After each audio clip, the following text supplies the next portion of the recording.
ఈరోజు సింగనగర్ మనోహర్ జిమ్ లో ఉమ్మడి కృష్ణా జిల్లాలో బాడీ బిల్డింగ్ సెలక్షన్స్ నిర్వహించడం జరిగింది. మరి దీనిలో భాగంగా చక్కగా కొత్త బాడీ బిల్డర్లు కూడా రావడం మేము సంతోషిస్తున్నాం.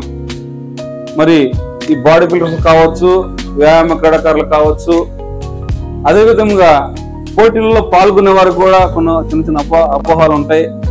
ఆహార విషయాలు కావచ్చు, ట్రైనింగ్ విషయాలు కావచ్చు, కాంపిటీషన్స్ పోజింగ్ల విషయంలో కావచ్చు, అట్లా ఎన్నో రకాలుగా ఉంటాయి.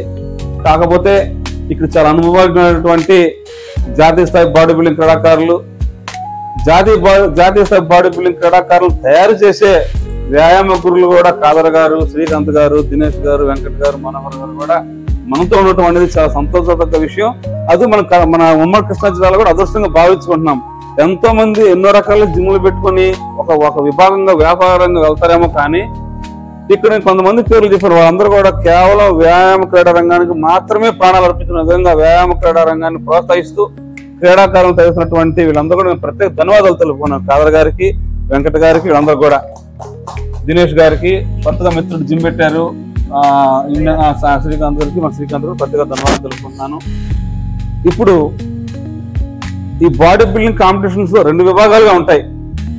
ఈ మధ్య కాలంలో ట్రెండ్ ఒకటి బాడీ బిల్డింగ్, రెండోది మెన్స్ ఫిజిక్. దాని ఇంకో భాగం కూడా పిలుస్తారు, మోడల్ ఫిజిక్ అంటారు, స్పోర్ట్స్ ఫిజిక్ కూడా అంటారు.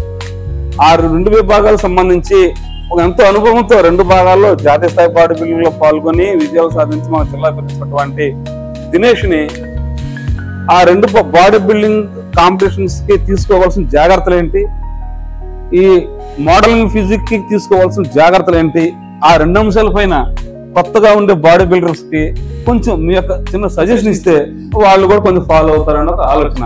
ఆ దినేష్ గురించి మనకు ప్రత్యేకంగా చెప్పవసరం లేదు. దినేష్ గురించి మీ యొక్క అమూల్యమైన సందేశాన్ని ఇవ్వాల్సిందిగా నేను కోరుకుంటున్నాను. మెన్స్ ఫిజిక్ కన్నా బాడీ బిల్డింగ్ అయితే మీరు త్వరగా ప్రిప్ అయితే స్టార్ట్ చేసుకోవాలి. ఎందుకంటే వెయిట్ క్యాప్ లోకి రావాలి కాబట్టి. సో క్యాలరీ డెఫిసిట్ డైట్ లోకి తీసుకొని ఆ బాడీ బిల్డింగ్ వెయిట్ క్యాప్ లో మీరు పార్టిసిపేట్ చేయాలంటే ముందు నుంచే మీ క్యాలరీ డెఫిసిట్ డైట్ కంటిన్యూ చేసుకుంటూ వెళ్ళి ఒక 2 వీక్స్ వరుసగా చేసుకోండి. మీకు మీ బాడీ వెయిట్ కి ఇంత క్యాలరీస్ అని డైట్ ఉంటుంది. సో ఆ క్యాలరీస్ బేస్డ్ మీద వెళ్ళి ఇంటెన్సిటీ, వర్కౌట్ ఇంటెన్సిటీ పెంచితే మీరు వెయిట్ డ్రాప్ అవుతారు. సో ఒక చోట ఆ వెయిట్ అనేది ఆగిద్ది.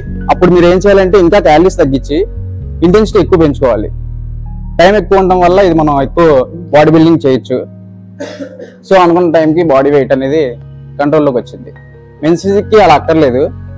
లైక్ మీరు ఏ వెయిట్ ఉన్నా ఆడొచ్చు. అది ఏంటంటే హైట్ మీద డిపెండ్ అయి ఉంటుంది. 170 బిలో 170 అబోవ్ సెంటీమీటర్స్ అనమాట.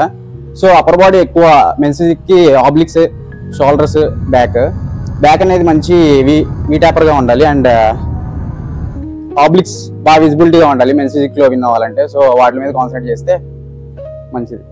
Okay, thank you Dinesh. ఎందుకంటే మేము చక్కగా అంత గైడెన్స్ ఇవ్వడం వల్ల కూడా మన గురువులు వేరు కావచ్చు అయినప్పటికీ ఒక తాట మీద వెళ్తున్నాం కాబట్టి మనకి ఒక్కొక్క దగ్గర ఒక విషయం అనేది వస్తుంది. చాలా సంతోషం. Thank you very much.